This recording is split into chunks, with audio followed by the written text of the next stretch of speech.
Subscribe करें और bell दबाएं ताकि कोई खबर रह न जाए।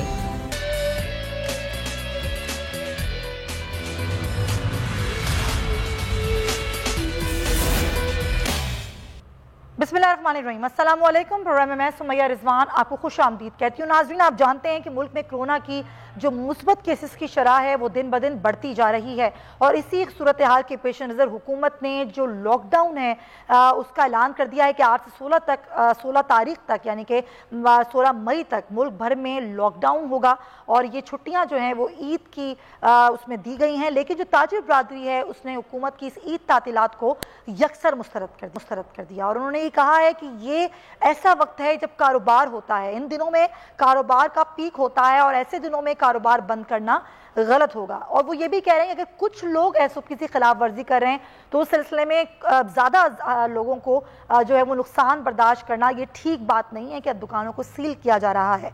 क्या कहना है ताजिर बरादरी का और कितनी दुकानें अब तक सील की गई हैं, ताजरों की एसओपी खिलाफ वर्जी की जा रही है या फिर हुकूमत जो है वो वैसे ही दुकानें सील करे, क्या मामलात क्या हैं? इसी बात करने के लिए मेरे साथ मौजूद है रिजवान इरफान साहब, प्रेसिडेंट हैं कराची इलेक्ट्रॉनिक मार्केट के। रिजवान साहब, बहुत शुक्रिया आपके वक्त का। ये इलेक्ट्रॉनिक्स मार्केट की अब तक कितनी दुकानें सील की जा चुकी हैं? सबसे पहले आपका बहुत बहुत शुक्रिया कि आपने लाइन में लिया। मैं बताते चलूँ, ये जुमरात से हमारी मार्केटें बंद हैं। तकरीबन कोई 2000 करीब दुकानें हैं वो बंद हुई हैं, पूरी मार्केट बंद कर दी गई है। ये जरा सा ज्यादती है। अगर दुकानदार उस पर एसओपी मामला दरामद नहीं करता या 8-10 दुकानदार या 25-50 लोग उससे 2000 लोगों को नुकसान नहीं हो जाए, पूरी मार्केट बंद करना जरा सा ज्यादती है। हमने उस वक्त भी रिक्वेस्ट की थी और आज भी रिक्वेस्ट करते हैं कि हमारी दुकानें खोली जाएं। हमारी मार्केट में एसओपी अमल दरामद करा रहे हैं और कराना पड़ेगा क्योंकि हम कारोबार कर सकते हैं। लेकिन जरा सा ज्यादती, अभी हमने उनसे बात की है तो हमें लाखों रुपए का चालान जमा करने का ऑर्डर दिया कि जो है आप दुकानें जो है खुलवानी है तो आप चालान भरें। इस तरह से नाजायज हमारे दुकानदार किराएदार हैं, ज्यादातर लोग किराएदार हैं जो रोजाना रश ज्यादा लग रहा है या टाइमिंग पर दुकानें बंद नहीं की जा रही? क्या एसओपी की खिलाफ वर्जी की जा रही है?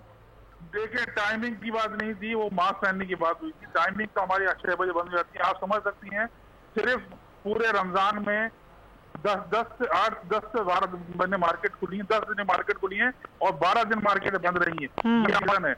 ये 10 दिन रह गए। हम सरकार से रिक्वेस्ट करते हैं 24 घंटे मार्केट खोलने की इजाजत दी जाए और जो है एसओपी हम अमदारत कराएंगे और जो छुट्टियां हैं वो भी खत्म कर दी जाएं। अगर ये नहीं किया तो लोग रोड पे आ जाएंगे। अच्छा, आप ये मुतालबा तस्लीम करें नहीं करें, मैं आपसे आके पूछती हूँ, चाहूंगी रिजवान इरफान साहब हमारे साथ रहिए क्योंकि आपने मार्केट की बात की कि चंद 100 लोग हैं जो कि एसओपी से खिलाफ वर्जी कर रहे हैं, मास्क नहीं पहन रहे या फिर रश लगा रहे हैं। क्या वाकई ऐसा ही है कि चंद 100 लोग ही हैं, कुछ ही लोग हैं जो ऐसा कर रहे हैं? एक मार्केट है, इंतहाई बिजी मार्केट है कराची की, वहाँ पर हमारे नुमाइंदे हैं फयाज बुखारी, उनके पास आपको लिए चलते हैं। फयाज, आप कहाँ मौजूद हैं कराची, किस मार्केट में मौजूद हैं?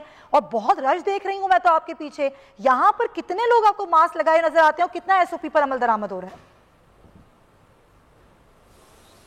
जी बिल्कुल, इस वक्त मैं कराची की एक बड़ी मशहूर मार्केट में मौजूद हूँ, हैदरी बाज़ार में। और ये जो मार्केट है इसमें तमाम ही अशिया मिलती है जिसमें जो है वो शॉपिंग और ईद का जो समा है वो यहाँ पे काबिल दीद होता है। लेकिन इस वक्त अगर बात की जाए रश की तो मेरे कैमरामैन आपको दिखा रहे होंगे कि मेरे पीछे इंतहाई रश देखने में आ रहा है। अब से कुछ ही देर बाद मार्केट तो बंद हो जाएगी लेकिन एसओपीज की यहाँ पे मुकम्मल तौर पर खिलाफ वर्जी हो रही है। तमाम ही लोग यहाँ पे मुझे बगैर मास्क के और कोई सोशल डिस्टेंसिंग नहीं है और ये बिल्कुल ओपन इन्वायरमेंट भी नहीं है कि बिल्कुल यहाँ पर ऐसा हो। अंदर दुकानें बनी हुई हैं छोटी छोटी सी मार्केट्स में, लेकिन उसके बावजूद जो है वो रश देखने में आ रहा है। और आप चहलकदमी देख सकते हैं कि यहाँ पर हम जो खड़े हुए हैं तो सिर्फ कैमरामैन और रिपोर्टर के दरमियान जो गैप है वही गैप है। इसके अलावा आसपास अतराफ में मुकम्मल तौर पर लोग ही लोग नजर आ रहे होंगे। आपको एक जमे गफीर नजर आ रहा है और ऐसा लग रहा है कि ये जो रमज़ान और ईद है वो बनाना ज़्यादा अहम है। कोरोना एसओपीज़ को मुकम्मल तौर पर साइडलाइन करके रख दिया और शायद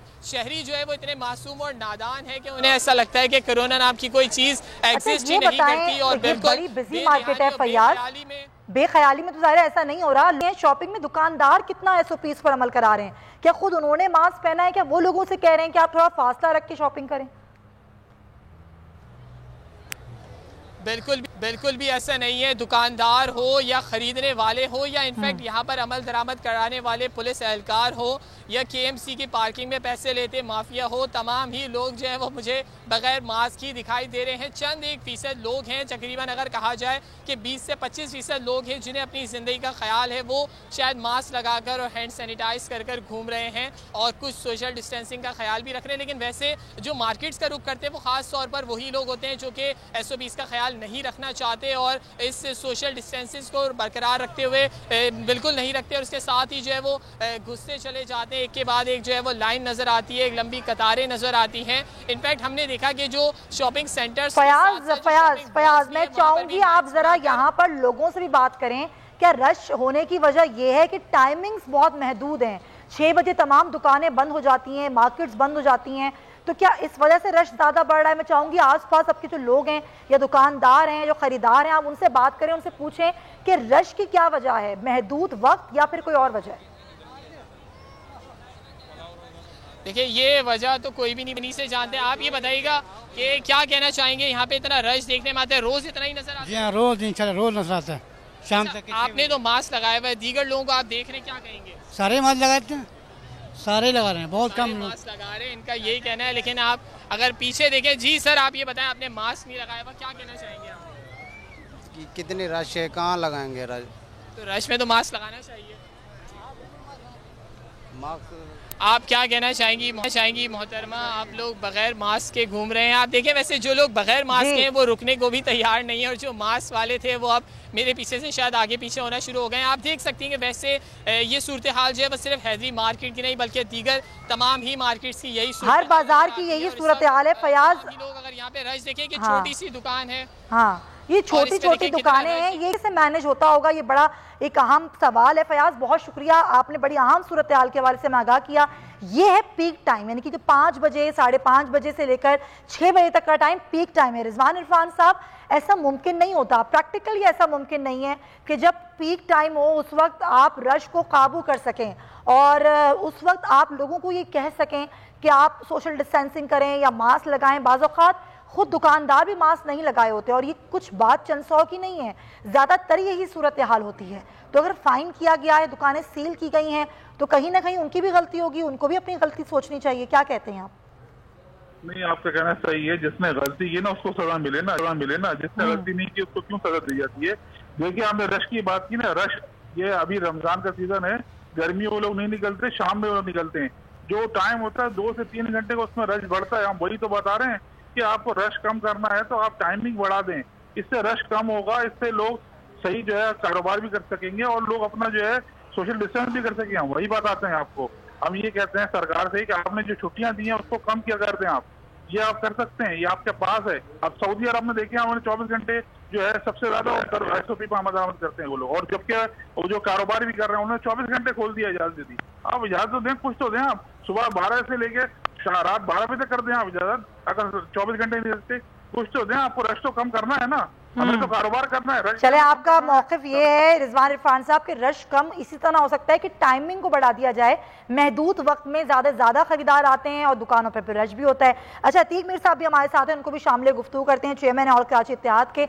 बहुत शुक्रिया अतीक मीर साहब। ये जो वक्त महदूद होना और ज़ाहिर है आगे भी लॉकडाउन हो जाएगा 8 तारीख से, और 8 तारीख को ही दुकानों को आप लोगों को कहा गया कि दुकानें बंद रखी जाएं, तो आप लोग क्या इस मुतालबे को तस्लीम करते हैं?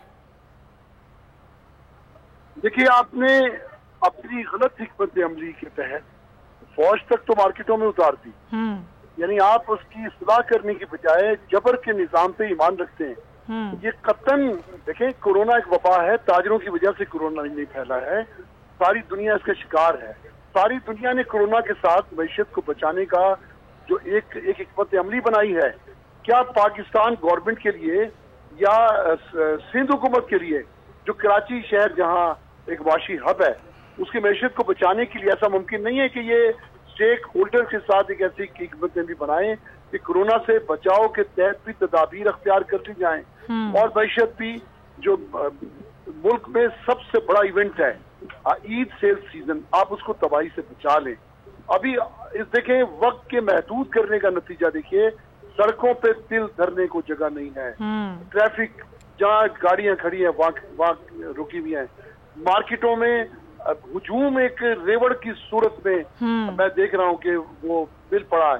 इस तरह से लोगों को पैनिक कर दिया कि 6 बजे के बाद मार्केट बंद होगी, उससे पहले जो खरीदारी करनी है। बच्चों के साथ औरतें मैं देख रहा हूँ मार्केट में। अतीक मीर साहब ये बताएं, आप हुकूमत के इस हुक्म को मानेंगे? ये जो 8 मई से 16 मई तक लॉकडाउन है, क्या ताजिर मानेंगे, दुकानें बंद कर देंगे 8 मई से अपनी? देखें, मुकम्मल लॉकडाउन तो किसी सूरत भी गवारा नहीं है। ये आप एक ऐसी माशी बगावत की तरफ लोगों को लेके जा रहे हैं कि पिछले साल जो आपने 2 माह का लॉकडाउन किया, उसके असरात देखें, अब तक जाहिर नहीं हो सके। अब तक लोग उसके कर्जे अदा कर रहे हैं। अब तक के लोगों ने जो दुकानें किराए की खाली की थी, दोबारा वो कारोबार में बहाल नहीं हुए। ये तो वजीर आजम अपनी बात की नफी करेंगे जो इस बात का बार बार एतराफ कर चुके हैं कि मुल्क की मैशत पे तो फिर ये बात क्या आप लोग अब बताएं कि आप लोग 8 तारीख से दुकानें बंद कर रहे हैं या नहीं बंद कर रहे, या दुकानदार ताजिर हजरात अपनी दुकानें खोलेंगे ही खोलेंगे, कारोबार चलेगा ही चलेगा? क्या फैसला आप लोगों का? देखिए, शेड्यूल एक अलग चीज है कि आप वक्त को महदूद करें, बढ़ा दें, लेकिन मुकम्मल लॉकडाउन करना ये ना हमारे लिए मुमकिन है, ना मैं समझता हूँ आवाम इसको कबूल करेगी। ये वक्त नहीं है, ये मौका नहीं है। इसमें आप हमें कोरोना की इस हसास मौके पे बगावत पर ना उकसाएं। हम जबरदस्ती दुकानें खोलेंगे, फौज सड़कों पे आई हुई है। एक देखें, एक रियासत की रिट चैलेंज हो जाएगी। ऐसा कोई फैसला करने से आप लोग सिर्फ जबरदस्ती दुकानें खोलेंगे अतीक मीर साहब, या फिर दुकानदार ताजिर हजरात एहतजाज भी कर सकते हैं? देखिए, ये एहतजाज ही है। कतन हम ये ऐसा नहीं करेंगे कि कोई सड़कों पे हमको टायर चलाएं, अच्छा। कोई हम कोई पथराव करें। ये एहतजाज ही है कि जब हम अपनी दुकानें खुद खोल लेंगे और रियासत की रिट को चैलेंज करेंगे। तो ऐसा मौका लाने से पहले हुकूमत को चाहिए कि ऐसी हिकमत अमली से गुरेज करे जिसमें मुकम्मल तौर पे लॉकडाउन करके आप मईशत भी तबाह कर दें और गरीब लोगों को भूख और नंग की तरफ धकेल दें। ये ज्यादती होगी, नाकिस हिकमत अमली है, ये ज्यादती है, ऐसा कहना है अतीक मीर साहब का। बहुत शुक्रिया आप दोनों हजरात का, रिजवान इरफान साहब, अतीक मीर साहब, ताजिर हजरात। इस जो एक हुक्म है हुकूमत का NCOC का कि जो ईद की तातीलात हैं उनका 8 मई 16 मई तक का रखा गया है, उसको मुस्तरद कर दिया है। और ताजिर कहते हैं एहतजाजन दुकानें खोलेंगे, कारोबार बंद नहीं होगा। ये एक ज्यादती भी है और मुआशी कत्ल भी है, जो कि वज़ीर आज़म कहते हैं उनके इस बयान के बिल्कुल बरक्स फैसले किए जा रहे हैं। ये अब आपने सुन लिया कि ताजिर हजरात का क्या कहना है। एक और ज़ाहिर मामला है, उस पर भी डिस्कशन ज़रूरी है। और बड़ी खबर जो है 249 के वाले से आई, इलेक्शन कमीशन ने आज फैसला सुना दिया और मुस्लिम लीग नून के रहनुमा मिफ्ता इस्माइल ने दरख्वास्त दी थी कि यहाँ पर रिकाउंटिंग हो इस हल्के में। अब रिकाउंटिंग तमाम जो जितने भी यहाँ पे पोलिंग स्टेशन थे उन पे दोबारा रिकाउंटिंग होगी और ये रिकाउंटिंग होगी 6 मई को, यानी कि परसों, और जुमेरात के रोज़ ये रिकाउंटिंग होगी। अब देखना ये है कि रिकाउंटिंग के बाद नतीजा क्या आता है, लेकिन ये एक बड़ी अचीवमेंट है मुस्लिम लीग नून के लिए। मुस्लिम लीग नून को लगता है कि वाक़तन यही एक तरीक़ाकार सही है, जहाँ भी इलेक्शन हो वहाँ पे रीपोलिंग है, रिकाउंटिंग हो, या फिर हुकूमत जो एक इंदिया दे चुकी है कि जी आएँ बैठें इंतखाबी इस्लाहात कर लें, इलेक्ट्रॉनिक वोटिंग मशीनों को इस्तेमाल करें, इस पर बात करते हैं ताकि ख़त्म हो जाए ये सिलसिला। बार बार जो एक धांधली के इल्ज़ाम लगते हैं। राना साहब पाकिस्तान मुस्लिम लीग नून से मुझे ज्वाइन कर चुके हैं। राना साहब बहुत शुक्रिया। उस्मान सईद बसर साहब भी मुझे ज्वाइन कर चुके हैं पाकिस्तान तहरीक इंसाफ से, आपका भी बहुत शुक्रिया। राना एहसान साहब, पहले तो आपको मुबारक हो कि आज मिफ्ता इस्माइल साहब की दरख्वास्त पर यह फैसला सुनाया इलेक्शन कमीशन ने। एक तरफ तो आपने ये दरख्वास्त भी दी, दूसरी जाने आपने कहा कि इख्तियार तमाम चीज़ें जो हैं वो फ़ौज के वाले होनी चाहिए, इदारों के वाले होने चाहिए। एक तरफ तो इदारों को आप लोग बुरा भला कहते हैं, फिर दूसरी जानिब आप इदारों से ही कहते हैं कि उनकी सरपरस्ती में सब कुछ होना चाहिए। तो ये तजाद नहीं है आप लोगों के अपने बयानात में? बिस्मिल्लाहिर्रहमानिर्रहीम। सबसे पहले तो आज का फैसला खुशाइन है और इसकी जो बेसिस बनी वो यही थे कि 167 फॉर्म 45 ऐसे थे कि जिनके ऊपर एक भी पोलिंग एजेंट के जो थे वो सिग्नेचर नहीं थे। दूसरा, किसी भी जो कैंडिडेट है उसको फॉर्म 46 जो कि कितने बैलेट पेपर और स्टाम्प पेपर्स इस्तेमाल हुए और कितने वापस हुए, वो एक भी कैंडिडेट को नहीं दिया गया। और 30 ऐसे फॉर्म 45 थे जिनका जो रिजल्ट जो हमें मिला वो मुख्तलिफ था और जो RO ऑफिस में सबमिट हुआ वो मुख्तलिफ था। तो ये एक अच्छा फैसला है और हम समझते हैं कि इसके जो रिजल्ट हैं वो भी मुस्बत आएंगे। तो आपका जो सवाल के जो इलेक्शन की जो रिफॉर्म्स हैं, देखें कल एहसन इकबाल साहब ने भी बयान दिया, उन्होंने यही जो है वो फरमाया कि इसके अंदर जो सबसे बड़ा स्टेक होल्डर है वो इलेक्शन कमीशन है, जो कि रेगुलेटर है, इलेक्शंस कराता है और सारी मैनेजमेंट उसकी होती है। तो ये बेहतर होगा कि अगर जो भी ये समझते हैं कि मशीन्स आनी चाहिए हैं या कोई नई जदीद टेक्नोलॉजी है, तो वो सारी मुशावरत के अंदर इलेक्शन कमीशन को भी शामिल होना चाहिए। तो ये अपनी जितनी भी इन्होंने लायमल बनाया है वो इलेक्शन कमीशन को दें, वहां जो है वो उसके ऊपर इलेक्शन कमीशन अपना भी जो पॉइंट ऑफ व्यू है वो दे और वहां हम भी अपना पॉइंट ऑफ व्यू दें, और फिर जो है वहां से जो कंसेंसस डेवलप हो, जो कि एक इलेक्शन रिफॉर्म्स करना तो पार्लियामेंट का काम है ना, पार्लियामेंटेरियंस का काम है। तो पार्लियामेंट में ये मामला, आप तो खुद कहते हैं पार्लियामेंट को फाल किया जाए, आज हुकूमत ये कर रही है, तो फिर आपको क्या एतराज है? देखिए, हमारा ये जो मौक़िफ़ है, इससे पार्लियामेंट एंड रिजल्ट जो लेजिस्लेशन करनी है वो पार्लियामेंट में ही करनी है, लेकिन एक डिबेट को मुकम्मल करने के लिए, उसके अंदर टेक्निकल राय लाने के लिए ये जरूरी है कि जिस अदारा जो कि रेगुलेटर है, जो समझता है इस मामलात को, उसका भी पॉइंट ऑफ व्यू लिया जाए और उसको ये सारी तजावीज दी जाए। वहां बाकी जो पॉलिटिकल पार्टीज हैं वो भी तजावीज अपनी दें, और जब कंसेंसस डेवलप हो जाए तो फिर वो जो पॉइंट ऑफ व्यू होगा वो पार्लियामेंट में दिया जाए और फिर उस पर डिबेट हो। तो ये एक बेहतर अमल होगा, रादर कि आप अपने जो नुकात हैं वो हमारे पे नाफिज करें और हमें धमकी दें कि आप जो है वो ऑर्डिनेंस के जरिए वो आप इनको नाफिज कर देंगे। तो ये जो है ये नहीं, अभी खैर हुकूमत ने ऐसी कोई धमकी तो दी नहीं है। खैर मेरा दूसरा सवाल भी आपने शायद सुन लिया होगा, जो मिफ्ता इस्माइल साहब का बयान सामने आया था, मैं चाहती हूँ उस पर भी जरा आप क्लियरिफिकेशन दे दें कि एक तरफ तो इदारों पर तनकीद करती है मुस्लिम लीग नून और फिर इदारों से ही चाहती है कि वो अपने अंडर ऑब्जर्वेशन में तमाम तर मामलात को देखें। देखिए, मिफ्ता इस्माइल साहब ने जो बात की थी, उन्होंने ये नहीं कहा था कि फौज को मदऊ किया जाए। उनका मकसद बात करने का ये था कि रेंजर्स को बुलाया जाए और उनको पोलिंग का जो एरिया है उसके अंदर ना लाया जाए, उनको बाहर खड़ा किया जाए और वो उसको बाहर रह के पोलिंग जो अमल है उससे बाहर रह के खड़े होके अपने जो है वो लायबल करें, ताकि जो है वो बेहतर तरीके से जो है इंतजामात हों। हम कतन ये नहीं चाहते कि जो फौज है या जो एस्टैब्लिशमेंट है उसका पोलिंग के अंदर या जो इलेक्शंस की जो काउंटिंग है या प्रिजाइडिंग ऑफिसर्स के साथ कोई लिंकेज हो या उस तरीके से कोई उनके मामलात उसके अंदर इन्वॉल्व हो। ये हमारा पार्टी का मौक़िफ़ है। चले आप शायद ज्यादा बेहतर समझ गए और किसी को शायद ये बात समझ नहीं आ सकी कि मिफ्ता इस्माइल साहब क्या कहना चाहते थे, उनका मकसद क्या था कहने का। चले, आपकी पार्टी का यही मौके है। मैं मिफ्ता इस्माइल साहब के बयान की बात कर रही थी। अच्छा, उस्मान सईद बसरा साहब, एक तरफ तो ये रीकाउंटिंग का हुक्म आया इलेक्शन कमीशन का, लेकिन पाकिस्तान तहरीक इंसाफ ये कहती है कि रीपोलिंग हो, यानी कि वो मुतालबा डस्का में मुस्लिम लीग नून का था आज पाकिस्तान तहरीक इंसाफ का है। तो आखिर ये मामलात होते ही क्यों हैं? और जब भी कहीं पोलिंग होती है, खैर इस दफ़ा तो हद ही हो गई कि 249 में तो आपका नंबर ही 5वां था और आप लोग तो टीएलपी से भी कम वोट लेकर यहाँ पर सामने आए। तो आपको लगता है कि जब रीपोलिंग अगर होती है आपके मुतालबे पर तो अब आप लोग ऊपर आ जाएंगे? बिस्मिल्लाहिर्रहमानिर्रहीम, बहुत शुक्रिया आपका सुमैया। आज बड़े अरसे बाद मैंने आपके प्रोग्राम में कुछ लतीफ़े भी सुने हैं। अच्छा, जैसे तो प्रोग्राम करती हैं। अच्छा, देखिए, अभी आपने कहा इलेक्शन रिफॉर्म की बात की। हाँ। और किस तरह से एक कलाबाजियां खाते हुए नजर आए मुस्लिम लीग नून के यहाँ पे स्पोर्ट्स पर्सन। मतलब हैरानगी की बात यह है कि ये पाकिस्तान की वाहिद जमात है जिसका एक ही पिछोड़ा वो मुनाफत है। ये पाकिस्तान की वाहिद सियासी जमात है जो सिर्फ और सिर्फ झूठ के ऊपर कायम है। तक ये कहते थे फौज को गालियां दे रहे थे, कल तक कह रहे थे फौज डब्बा चोर है, कल तक कह रहे थे जी रेंजर्स की क्या जरूरत है जी, उनका क्या काम है फौज के इंतखाबी मामलात के अंदर। आज आपने देखा कह रहे जनाब बसरा साहब आपके पीछे शोर बहुत है। बसरा साहब आपकी आवाज मुझे ठीक समझ नहीं आ रही, शोर बहुत है। मैं चाहूंगी वो शोर जरा कम हो जाए जो आपके पीछे से हमें आ रहा है। नहीं, अभी आपको मेरी आवाज क्लियर हुई? जी जी जी, बेहतर है। अच्छा, नहीं सुमैया, आपकी मेरे ख्याल में सिस्टम में कोई मसला, मेरे पीछे बिल्कुल कोई शोर नहीं है। अच्छा जी, बोलिएगा बसरा साहब। अभी सही हुई आवाज? जी जी जी। अच्छा, देखिए सुमैया, मैं ये अर्ज कर रहा था कि मैंने पाकिस्तान की सियासी जमातों के हमने मुस्लिम लीग नून का मंशूर है मुनाफिकत और झूठ। इतनी मुनाफिकत और झूठ ये लोग बोलते हैं कि अब पाकिस्तान के लोग और बच्चा बच्चा इनको जान चुका है कि ये इनकी पॉलिटिक्स झूठ पे खड़ी है।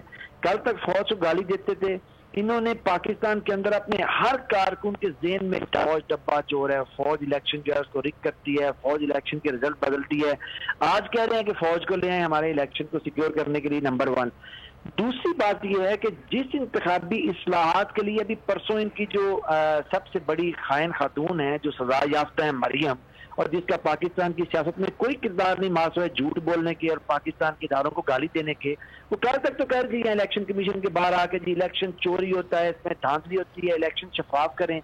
आज जब हम कह रहे हैं, और वजीर आजम ने अपनी पहली तकरीर के अंदर भी कहा था कि पाकिस्तान इंतखाबी इस्लाहात के बगैर आगे नहीं बढ़ सकता, कि धरने दे रहे थे, कह रहे थे हम तो इलेक्शन कमीशन को सील कर देंगे, बंद कर देंगे। आज भी कह रहे हैं कराची में हमारे साथ इलेक्शन में धांधली हुई है।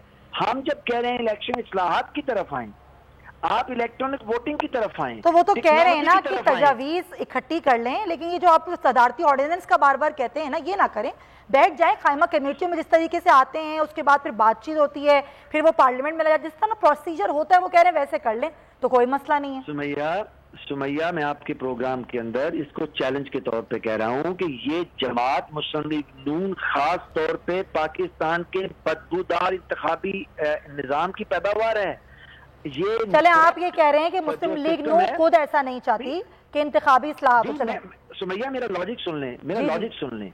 अगर तो ये साफ और शफाफ इंतखाबात, तो इंतखाबात में इस्लाहात होनी चाहिए।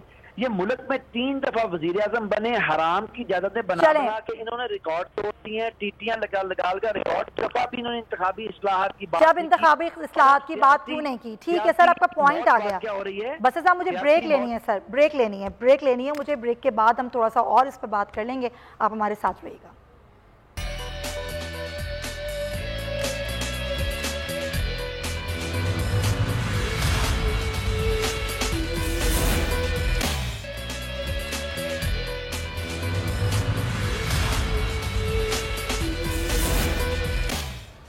Welcome back to the show, और हम बात कर रहे हैं सूरत हाल पर। यानी 249 में वोटों की दोबारा गिनती का इलेक्शन कमीशन ने फैसला सुनाया है। अब हमारे साथ हमारे मेहमान मौजूद हैं। अब्दुल खादिर बंदुखेल साहब भी हमें ज्वाइन कर चुके हैं।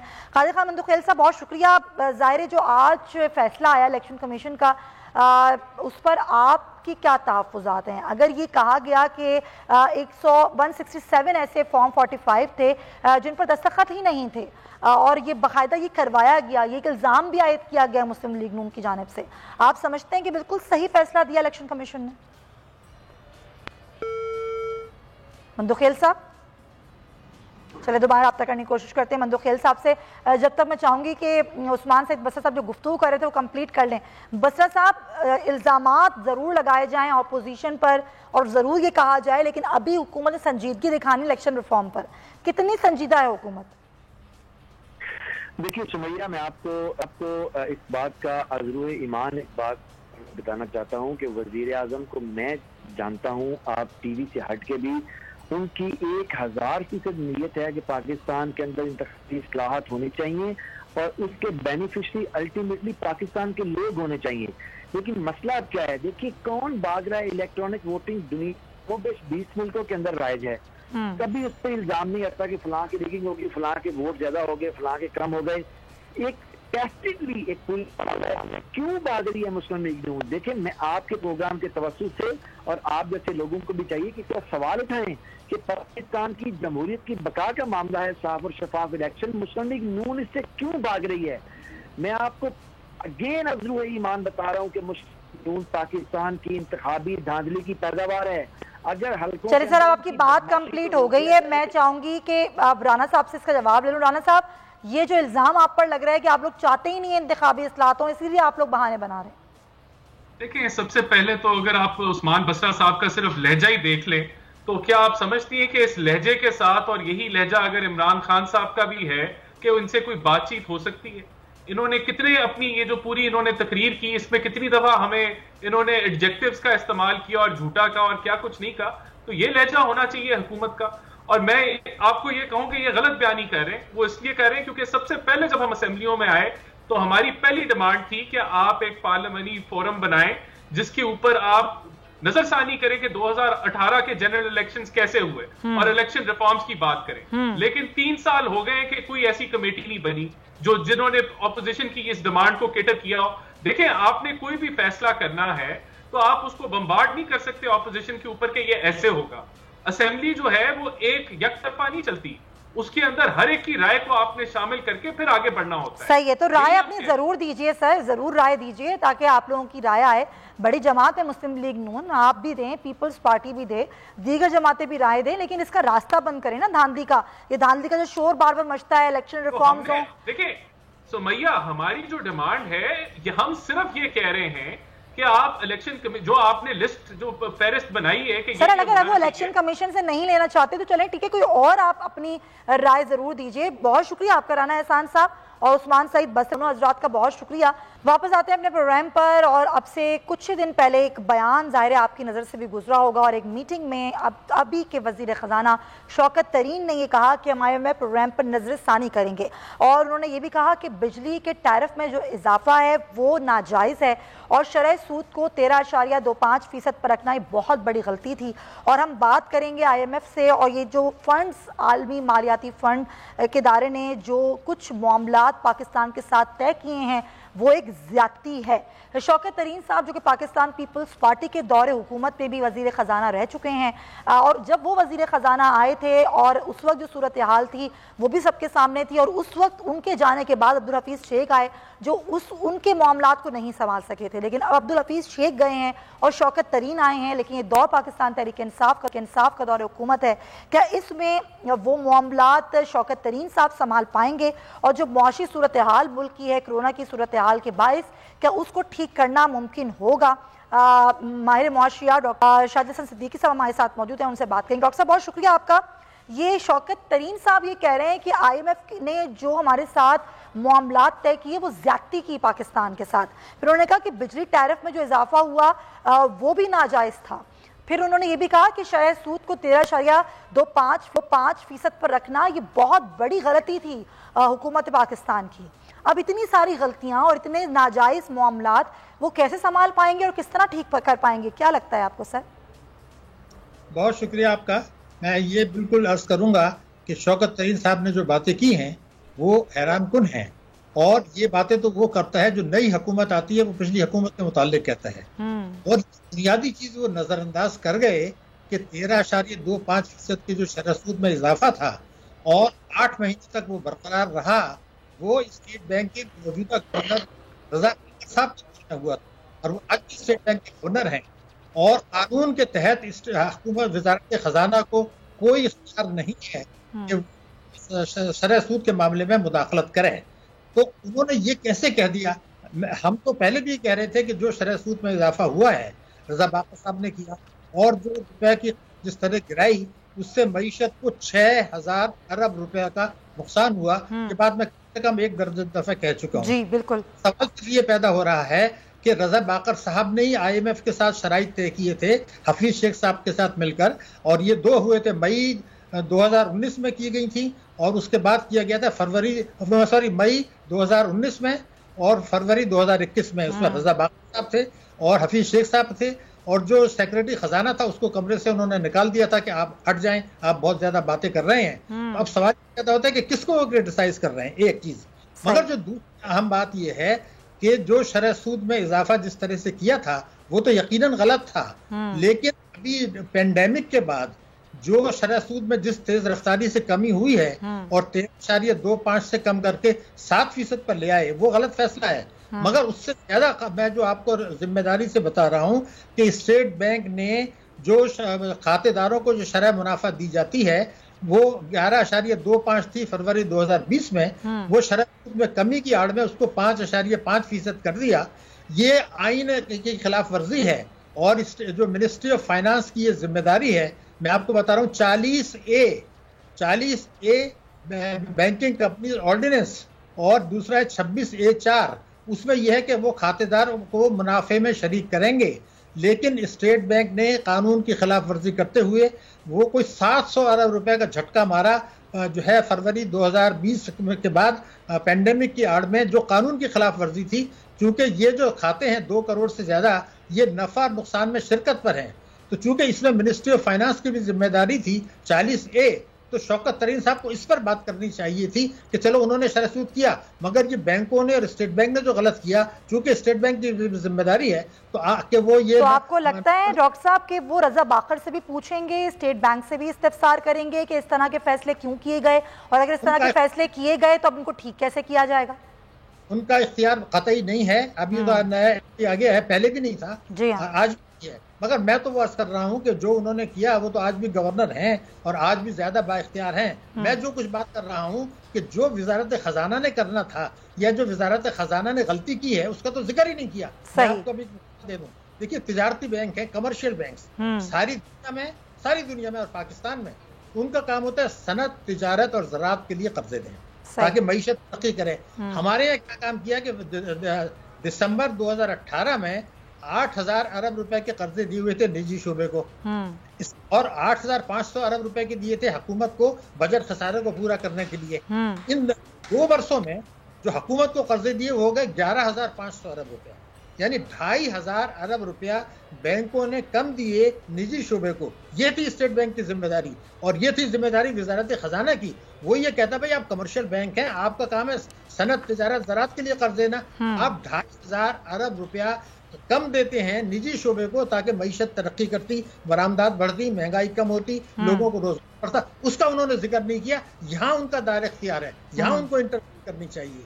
तो जो चीज मैं अर्ज कर रहा हूँ कि ये जो बयान दिया गया है इसका मकसद बिल्कुल वाज़ेह तौर पर 2 मुझे नजर आते हैं। नंबर 1, इस दौर में जो इस्लाहात करनी थी जिसका वायदा तहरीक इंसाफ ने किया था उनको अमल दरामद करने का कोई इम्कान नहीं है। दूसरा, उन्होंने IMF के साथ कहा हाश जो है वो जरूर हाश नहीं थी, वो नाकाबिल अमल थी, और उसमें जो हमारे गवर्नर स्टेट बैंक शामिल थे, लेकिन प्राइम मिनिस्टर इमरान खान ने पैंडेमिक के बाद IMF से बात की है और ये कहा कि जनाब ये तो तबाही आ जाएगी, हमारी मईशत तबाह हो गई, तो आप हमें मोहलत दें, और IMF ये तैयार हो गया है। तो लेकिन जब मोहलत देंगे तो आप इसका मतलब ये है कि आप मईशत को ठीक नहीं कर रहे हैं, आप प्रॉब्लम्स को डेफर कर रहे हैं। वही चीज जो 1993 से हो रही है। और उन्होंने ये कहा कि जी मैं अब स्टेबलाइजेशन था, अब हम जो है ना ग्रोथ की तरफ जाएंगे, और ये 2019 से हमने स्टेबलाइजेशन की पॉलिसी अपनाई थी, ये गलत है। ये 1993 से हम ड्रामा कर रहे हैं IMF के साथ, स्टेबलाइजेशन वर्सेस ग्रोथ। और 2005 में मेरी किताब है जिसमें ये लिखा था कि स्टेबलाइजेशन की आड़ में मईशत की शरह नमू को सुस्त किया जा रहा है। उसका नाम ही था कि शरह नमू को आप पेश करें, उसको करें, लेकिन वो करने का इरादा मुझे नजर नहीं आ रहा। अब ये लगता है कि पेंडेमिक की आड़ में इनको मोहलत मिल जाएगी कि आप बिजली की नर्ख आहिस्ता आहिस्ता बढ़ाएं। इसका मतलब ये है कि मईशत मजीद कमजोर होनी थी, और जो आज परेशानी फौरी तौर पर आनी थी महंगाई में, वो कुछ अरसे के लिए डेफर हो जाएगी। यानी पाकिस्तान को अब मैं ये कह सकता हूँ कि 2075 तक, 2075 तक खुदा न खास्ता जो पॉलिसी अब अपना ली है और पहले अपनाई गई, पाकिस्तान की फीकस आमदनी OECD ममालिक से औसत से कम रहेगी 2075 तक। हम मईशत को जकड़ रहे हैं। आप ये देखिए कि मेरे मुल्क के पास वसाइल हैं, अल्लाह ताला ने वसाइल दिए हैं। तो ये बड़ी खतरनाक बात करी आपने डॉक्टर साहब, यानी कि 2075 तक इन पॉलिसी का खुमियाजा में भुगतना पड़ेगा। ये पॉलिसीज जो अपनाई जाती हैं, हम मजबूर होते हैं, हमारी हुकूमतें मजबूर होती हैं, या फिर इनके अपने इंटरेस्ट होते हैं और इसलिए इस तरह की पॉलिसीज अपनाई जाती हैं? इसके पीछे क्या मामलात होते हैं? देखिए, बड़ा अहम बात आपने की है, बहुत अहम। वो ये है कि पाकिस्तान में आज भी माशी पॉलिसियां बेशतर ताकतवर तबकों के, माफिया के, कार्टल्स के, या जिसको अशराफिया कह लें, उनके दबाव में और उसके मुफाद में बनाई जाती हैं। और ये मैं आपसे अर्ज कर रहा हूँ कि ये पॉलिसियां बनाते वक्त स्टेट बैंक या हुकूमत अगर कानून को तोड़ना पड़े तो उसमें कोई शर्म महसूस नहीं करते। खुल्लम खुल्ला कानून को तोड़कर अवाम को कुचला जाता है और ताकतवर तबकों को फायदा पहुंचाता है। एक गठजोड़ है हुकूमत में, सूबाई हुकूमतों में, हुकूमती इदारों में, स्टेट बैंक, FBR और ये ताकतवर तबके जिनको आप माफिया कहने, अवाम के खिलाफ और मईशत के खिलाफ। और ऐसा लगता है पिछली हुकूमतें भी, और ये हुकूमत बेबस है इन ऑर्डर्स के आगे। उसकी वजह यह कि अभी प्राइम मिनिस्टर साहब ने ये कहा कि जी हमसे गलती हुई टिकट देते में। मैं आपसे अर्ज कर दूं कि वो जरूर उनसे गलती हुई होगी, मगर उनकी जो कैबिनेट के मेंबरान हैं वो तो उन्होंने सेलेक्ट किए, वो इन इस्लाहात के लिए तैयार नहीं है, वो नहीं करने इस्लाहात। वो तो आप बात कर रहे हैं कि जो इलेक्शन में टिकट दिए थे, मैं तो कैबिनेट की बात कर रहा हूँ। तो जब कैबिनेट उन शराइत के लिए तैयार नहीं है, मसलन इमरान खान साहब ने यह फरमाया था कि मैं इख्तिदार में आने के 100 दिन के अंदर अदल और इंसाफ पर अपनी टैक्सों की पॉलिसी ले आऊंगा और सर्कुलर डेट कम करने के लिए करेंगे, तो वो तो अभी नहीं, आइंदा लाएंगे। और सर्कुलर डेट जो 1200 अरब था वो 2400 अरब होगा, वो कैसे ठीक होगा? तो मेरा कहना ये था, हकाइक को तस्लीम कर लें। ये हुकूमत हो या पिछली हुकूमत हो, कार्टल्स के आगे बेबस है, क्योंकि पार्लियामेंट में तो है ही, वो काबीना के अंदर भी है और उनके बगैर कोई चीज़ हो नहीं सकती। वरना मेरा जैसा मुल्क ये पाकिस्तान, जहाँ अल्लाह ताला ने वसाइल दिए हैं, जहाँ लोग मेहनती हैं, जहाँ किसान मेहनती है, मजदूर मेहनती है, लोगों के पास पैसा है, बाहर दौलत है। आखिर बांग्लादेश और श्रीलंका से पीछे चला गया और है, और महंगाई बढ़ रही है, हाँ। बेरोजगार बढ़ रही है, गुर्बत बढ़ रही है। यानी कि जो बात डॉक्टर साहब वज़ीर आज़म बार बार कहते हैं, कार्टलाइजेशन, माफिया, उनके हाथों वो खुद मजबूर हैं। अच्छा, इसी पर मैं आपसे यही बात करना चाहूँगी, जब अब्दुल हफीज़ शेख साहब आए थे तो तब भी एक बजट आ रहा था और उन्होंने आते ही बजट पेश किया। अब फिर बजट आ रहा है जून में, और जिस तरह आपने हमारे प्रोग्राम में पहले भी कहा था कि इस दफ़ा फिर इनडायरेक्ट टैक्सेस की भरमार होगी, लेकिन हुकूमत अभी भी अच्छी कहानियाँ सुना रही है और कह रही है इस दफ़ा का टैक्स नहीं होंगे, टैक्सेस नहीं होंगे, इस दफ़ा का बजट जो होगा वो आवाम दोस्त बजट होगा। हमेशा ये कहा ज़रूर जाता है, लेकिन जो मुश्किलात हैं जिनका जिक्र आपने किया, ये हुकूमत समझते हुए भी जो बजट लाएगी वो बजट कैसा होगा जून में? देखिए, आपने बड़ा अहम नुक्ता उठा दिया है। ये लोग, आप ये देखेंगे, जो लोग इनके गिर्द इकोनॉमिक टीम में जमा हो गए हैं, वही है जो पिछले 20 साल से हैं, और वो लीडर की माहिर हैं, जिन्हें मुशर्रफ दौर में भी वो ये बातें किया करते थे। उसके बाद जो है बेनजीर की हुकूमत आई, नवाज शरीफ की हुकूमत आई, मुशर्रफ आया, अब ये आ गए, वही टीम आए हैं और वही लीपापोती कर रहे हैं, वही अवाम को सब बाग दिखा रहे हैं। लेकिन मैंने जैसे आपसे कहा, अगर ये हुकूमत डिनाई कर दे तो मुझे बड़ी खुशी होगी कि 2075 तक हम OECD ममालिक की शरह फीकस आमदनी पे नहीं पहुंचेंगे, और 2030 तक जो आदाब दुनिया ने हमारे लिए मुकर्रर किए थे उसके हम करीब भी नहीं पहुंचेंगे, ये बिल्कुल नजर आ रहा है। यानी तो लेकिन वो इस्लाहात इसलिए नहीं करने का इरादा है, लेकिन लीपापोती कि हम ग्रोथ कर देंगे, हम ये कर देंगे। लेकिन ये तो मैं जो 93 में बातें की गई थी, मैं अगर स्टेट बैंक की रिपोर्ट निकालें, वही बातें रिपीट कर दी आज शौकत तरीन ने। ये तो वही खेल चल रहा है, वही लोग हैं। आपने भी इनका जब रेफर किया तो जब ये पीपल्स पार्टी के दौर में आए थे, इन्होंने जो शराइत तस्लीम की थी, उसके बाद जो शरह नमू पाकिस्तान की थी वो 0.9% थी, जो ईस्ट पाकिस्तान की फॉल के बाद पाकिस्तान की तारीख की सुस्त तरीन थी। वही है, वही 1993 में हुआ था, वही इन्होंने 2009 में किया था। वही टीम है, वही रेवेन्यूज वाले लोग हैं, वही सारे लोग आ गए हैं। अब अकलमंदी इन्होंने ये किया कि वो तजर्बेकार लोग ले आए जो मईशत को तरक्की के बजाय कहानियां सुनाने में और फिगर्स को मैनिपुलेट करने में। यही तो हमारा अलमिया है कि हमें घूम फिर के वही चेहरे, वही लोग मिलते हैं, कुछ भी नया नहीं होता। अच्छा, जाते जाते मैं चाहूंगी कि जरा GSP प्लस के हवाले से भी आप थोड़ा रोशनी डालें। ज़ाहिर यूरोपीय पार्लियामान ने ये कहा है कि नजरसानी करें इन तमाम तर मामलात पर। वज़ीर आज़म ने तो कह दिया है कि नामुस रिसालत पर ना ही कोई बात हो सकती है, ना ही कोई इस पर किसी किस्म की कोई नजरसानी हो सकती है। अलबत्ता वो ये कह रहे हैं कि GSP प्लस का नामुस रिसालत से कोई ताल्लुक नहीं है। सर, मैं चाहूंगी जरा आप बताएं कि GSP प्लस क्या होता है और इसके फवाइद क्या होते हैं और इसको इससे जोड़ा क्यों जा रहा है? देखिए, ऐसा है, GSP प्लस उन्होंने कंसेशन पाकिस्तान को दिए थे ताकि यूरोप में पाकिस्तान की बरामदात बढ़े, और उससे हमें कुछ फायदा भी हुआ। हमने पूरा फायदा नहीं उठाया, लेकिन बहुत बड़ा कंसेशन था। तो अब ये जो कुछ हुआ तौहीन रिसालत के ज़िम्न में, उसके बाद यूनियन पार्लियामेंट ने कोई 95% वोट्स के साथ ये कहा कि जी ये पाकिस्तान जो ये बातें कर रहा है तो उसके खिलाफ एक्शन। तो हुकूमत ने अच्छा कहा, ये ताल्लुक नहीं है, इसलिए कि आप खामखा दुनिया को नाराज ना करें। फ्रांस नहीं है, ये पूरी यूरोपियन यूनियन है, और आप यूरोपियन यूनियन समझे, ये अमेरिका भी है, और ये अभी FATF का मामला भी है, उसमें भी फ्रांस का एक बहुत बड़ा रोल है। हमारी बरामदात यूरोप को, खाली फ्रांस को अकेले आप ना देखें। तो मेरा कहना है, हुकूमत ने ये जो बात करारदाद ला के बड़ी गलती की थी, लेकिन अब ये है कि हमें पाकिस्तान, जैसे मैंने कहा, कोई छोटा मुल्क नहीं है। अफगानिस्तान में उन्हें हमारी मदद की ज़रूरत है। उन्होंने एक हमें झटका मार दिया, और झटका मारने के बाद फिलहाल वो कुछ डिप्लोमेसी कर आके हमें गुजारा कर देंगे कि अच्छा जी चलने देते हैं, लेकिन आइंदा आप एहतियात करें। लेकिन हैविंग सेड दैट, इसके बावजूद हमारी बरामदात जो वहाँ हैं और जो हमारी सरमायाकारी वहाँ से आ रही है, उसमें मनफी असर पड़ेगा। इसलिए कि आप दुनिया को चैलेंज नहीं कर सकते हैं। ठीक है, यूनियन में ममालिक हैं, और हम तो, हमारा तो वो मुल्क है जो बैरूनी इमदाद और कर्जों पे चल रहा है, हमारी अपनी सेविंग्स तो है नहीं।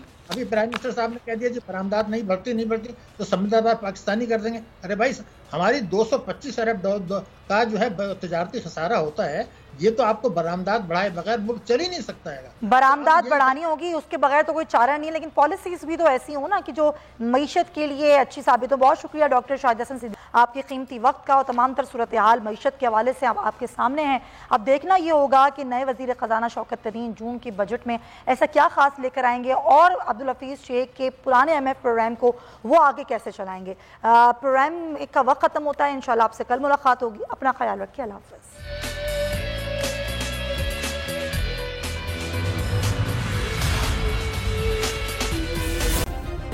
सब्सक्राइब करें और बेल दबाएं ताकि कोई खबर रह न जाए।